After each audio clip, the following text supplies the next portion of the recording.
Well, hello everybody, and welcome back down to Old Allen's. Winter winter jobs. I'm busy clearing out the ditch behind me. There we go, and this hedge line. I'll give you a proper look at that in a minute. But basically, the field next to me, which belongs to my neighbour, his fence that you can see there, that's actually the boundary between our properties, and this ditch is on my land and is my responsibility. It's also a boundary between the parishes, this ditch. So over there is an entirely different parish to the one that I'm stood in. So it's a long overdue job really, and I needed to get it done. I'll show you what I've been dealing with, and I'll show you what I've done so far before I sort of quickly crack on. But I'm having to do this in sort of like, 1 hour, 2 hour sections at the end of days or whatever, tacking it on to the end of the work day, things like that. But we're getting there. Now, there was, and there still is, on my side, the remains of a barbed wire fence, which was in here when there were cattle in here, obviously because the owner didn't want them getting in the ditch. But the true boundary line is my neighbour's fence, and I've been umming and ahhing because they're going to be building some houses nearby. I've been umming and ahhing whether to put in another fence, to reinstate that fence, to sort of like limit people thinking they can come for a walk in here. I don't know. But I thought if I put a fence in, then I can't get to the ditch to do the ditch work. So I might have to just rely on my neighbour's fence. The houses don't actually come down to sort of like the area. There's clear field between the houses that are due to be built at some point, and myself. So it's not like their back gardens are going to border straight onto here. But it's still a concern. Because I'm a mean git and I don't want people walking their dogs on my land. So yeah, I'm just clearing out this ditch. I may well plant a hedge on the top of the ditch bank, so effectively the edge of the wood. I think that's my preferred option at the moment. So I can plant a hedge. It's got more of a benefit to wildlife, and it should get, because east is sort of over there in the field, so it should get a decent amount of light when it's all cleared out. So it's certainly getting morning light, and it should grow fairly well. So a native hedge that hopefully I can lay in the future, but of course, as ever, protecting it from the deer and all that, which is my biggest issue. But we've just got to give it a go, I think.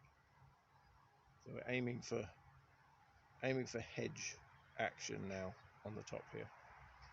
And of course, this is the time of year to be planting hedges. So up until sort of early March, although things are already starting to bud up, so that might be sort of like late February, early March this year, who knows. But anyway, more hedging coming up, probably. Right, I'm waffling onwards. In front of you now is a bit that I've cleared. I've got to do a little bit more just there, but that goes clear through, apart from that little bit, right up to the road. If I turn round though, it's a different story. So that's what I've been dealing with. Bramble, broken trees, just, yeah, grot. It's thick with it. So, clear that out. That's the mission for today.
Why do people always ring you when you're trying to make a video on your phone?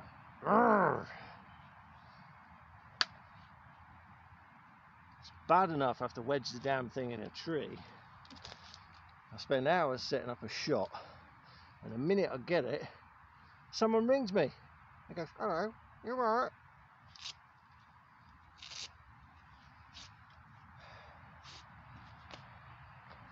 Excuse me while I pause this video. It was Ant, as in the jinx. Typical. Not only is he now jinxing the weather, he's jinxing people's videos as well. I tried ringing him back and he hung up on me. Bugger. Probably driving or something like that now. Who knows? So I'm sure he'll get hold of me at some point. But yeah, here we go. Where am I? Videoing with the camera, with the phone. Always a bit weird. Right. Got to get that lot out of their field now. A little bit more to trim off. And then all of that. Oh. Hey, went to work. Took me just a little bit, and apologies because I'm filming on my phone. If I keep looking at the screen, it's really irritating. I'm sorry. The camera is such a little pinhole, and it's right over at the edge that I sort of. I'll be honest. I like looking at myself. So here we go. Yeah.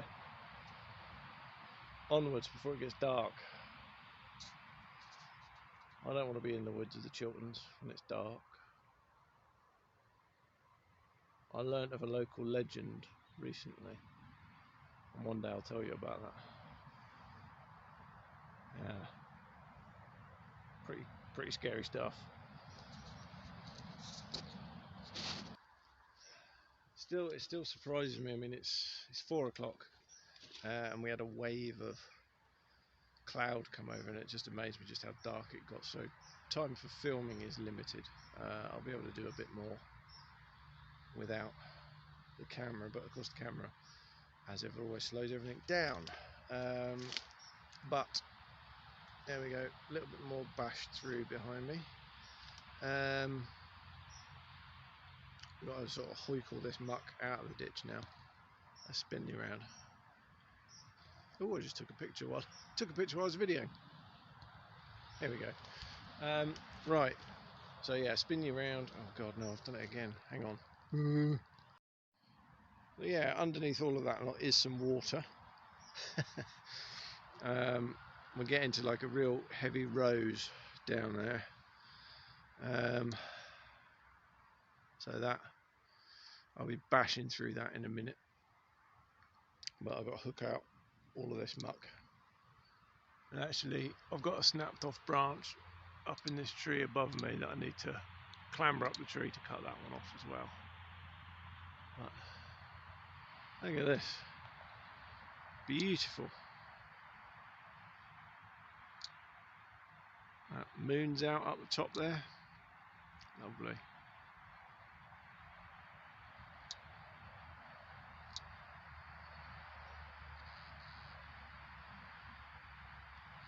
Soon be spring, and then I'll have run out of time to do my winter jobs. Oh well.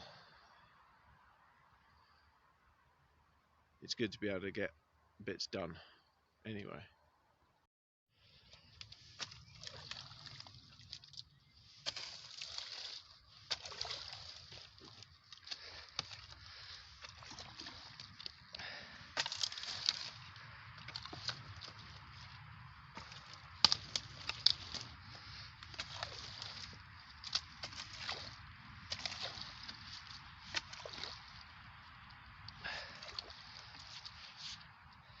And to think, I found this hoe on someone's bonfire pile.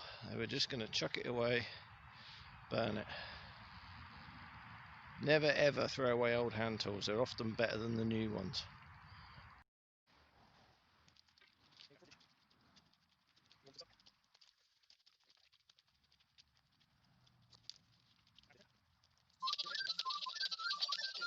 There you go. That's where I've got to. and I got probably another 50 meters or so to do.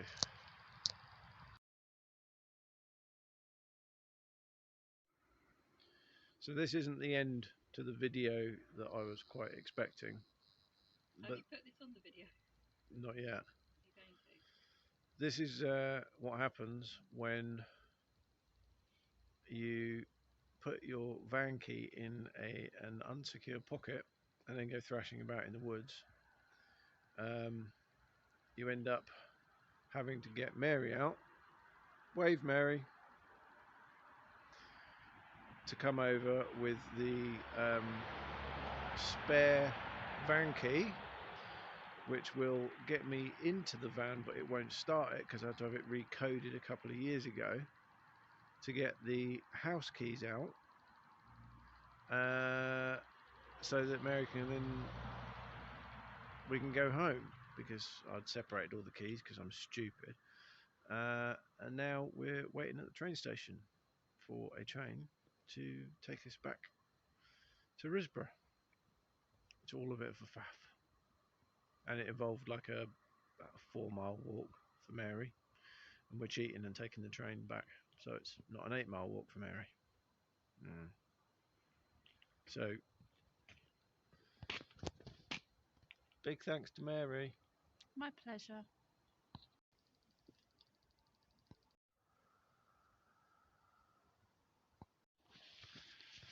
So I lost the van key.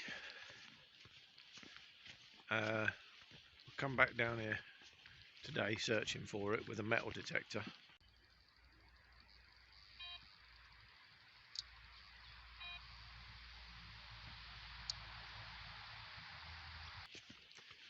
To no avail as yet.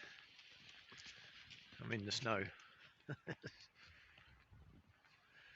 Yeah, the snow hasn't helped things. Although the snow's melted, it's a very wet snow, so it's melting pretty quick down here. We're pretty low down, so it's quite mild at the moment. But I've got a mobile key guy coming out to hopefully get me back running with the mighty Berlingo. Stupid boy that I am. Still, it's all part of life's great tapestry, isn't it?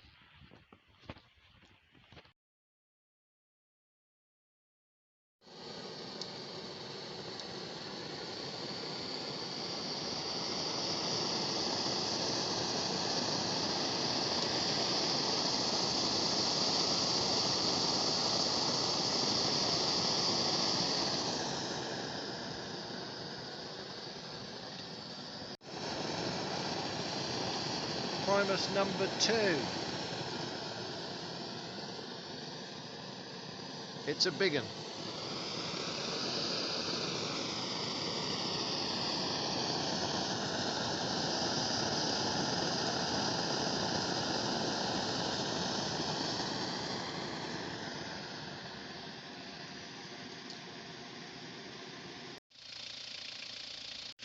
The dude out there is a wizard.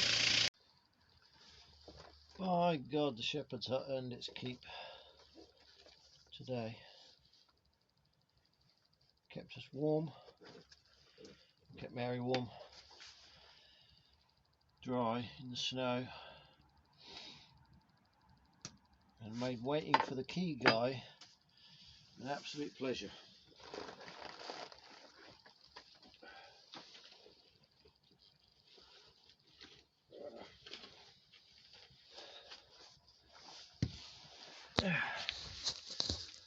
Time to close it up, and where are you? There you are. Time to close it up and get on home. Take the borrowed metal detector. Well, actually, I say get on home. I've got to go to work now. I've got to de-ice the old folks' paths at the place where I look after them. So